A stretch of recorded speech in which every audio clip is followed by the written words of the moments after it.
Hi everybody, it's Angela here from Waves of Change Wellness, and today I want to start my talk with you out here in the garden. It's right between rain showers and the garden is bursting, and today I'm going to talk to you about lemon balm. So I wanted to show you what it looked like. It's really important for me as an aromatherapist and someone who loves herbs and plants that we really get to know the plant and have a connection with it before we use it, either as an herb in a tea or in a salad or as an essential oil. So today we're going to talk about lemon balm. I'm going to switch the camera over here so we can see this beautiful lemon balm that's growing. And I've got several different sections of it. And so it grows, well, this is a small plant actually. I'll show you a bigger one here as we work our way around the garden. It's quite nice this time of year. Everything's really bursting. Here's a bigger example of lemon balm. And of course it's a member of the peppermint family.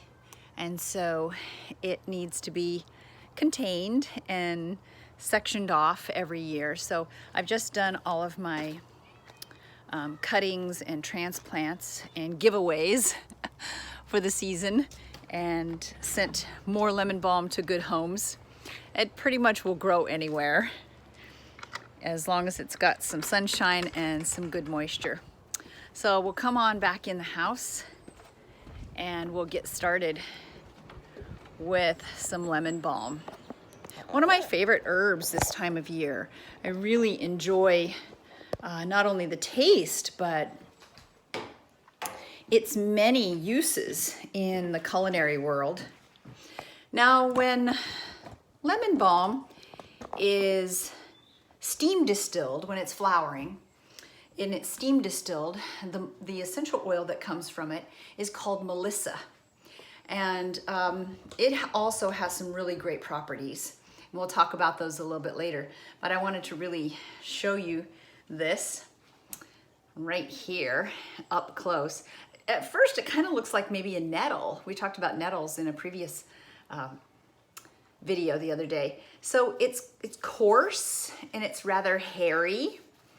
It's a member of the mint family, like I said, and it has this lemony green fragrance to it.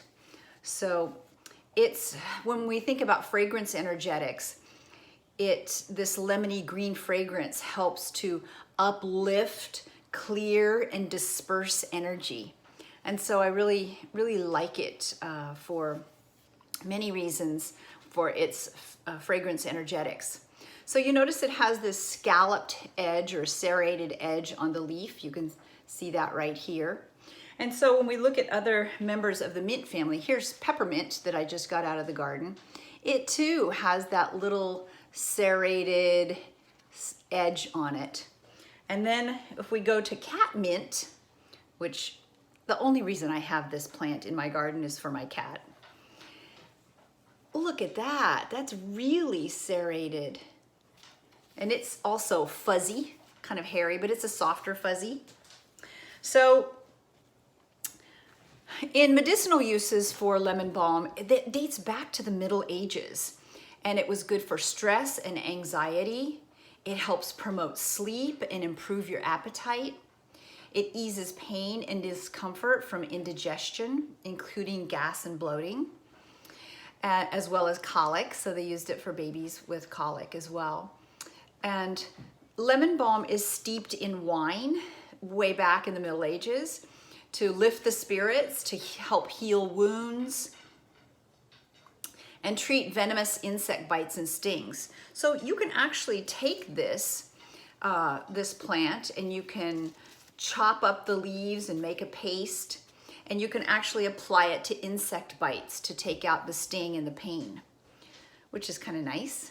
It really pairs well with other calming and soothing herbs. They kind of like to hang out together, such as valerian and chamomile and hops, to promote that sense of relaxation. And it's used in creams, different creams now topically, for cold sores, especially the oral herpes. Like I said, when the essential oil is distilled from this plant with a steam distillation, the oil is called Melissa. It's quite an expensive oil because it takes a lot of plant material and it doesn't produce a whole lot of oil from it. But it's really revered among aromatherapists. And again, it has the same properties as the regular herb in dealing with sleep disorders and insomnia, indigestion, nausea, fungal infections, including candida, and then stress, anxiety, and depression. The caution is that as an essential oil, it can cause skin sensitization and irritating. So you always want to use a carrier oil with this, not just Melissa, but with all essential oils, use a carrier oil. And don't use with small children. Keep them away from small children. So different ways that I like to use lemon balm in a culinary setting would be to make a simple syrup like I did with the spruce tips, 2 cups of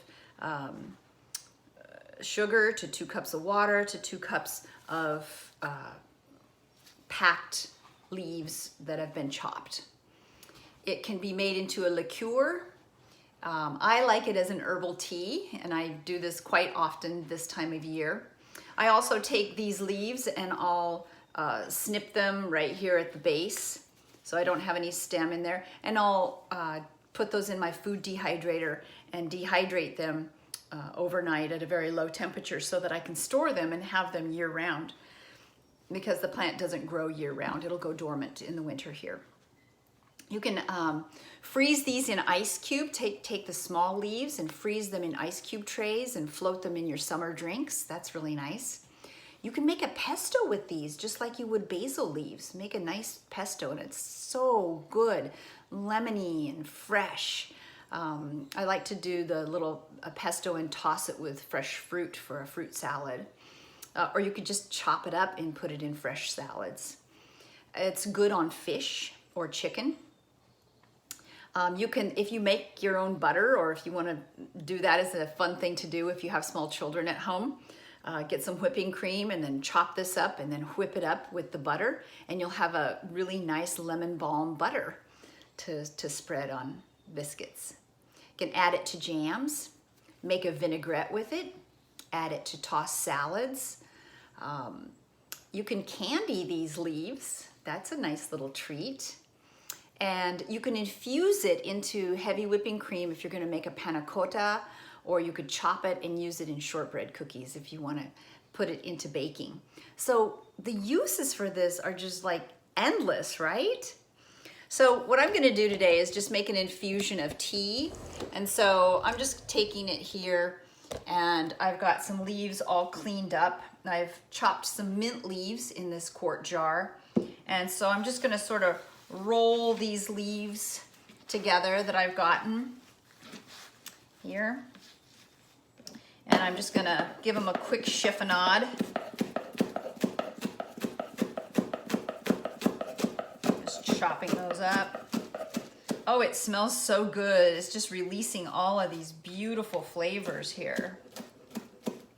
And then I'm going to add that to my quart jar. Get those all in there. So having the mint along with the lemon balm, I'm going to get a lemony green minty flavor with this. So here we go. And I've got my water over here that has boiled.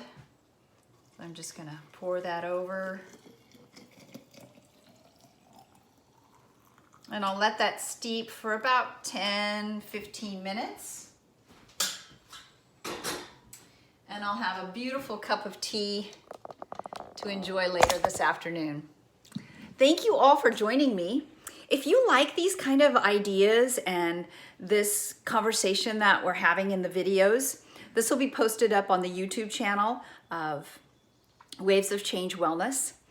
And I have a brand new ebook out that you can get if you go to www.angelasidlow.com and hit the shop button, and you'll see it under the new arrivals. And it's called the 12-week roadmap to health and happiness. And I have a lot of really great recipes and ideas in there for you to follow.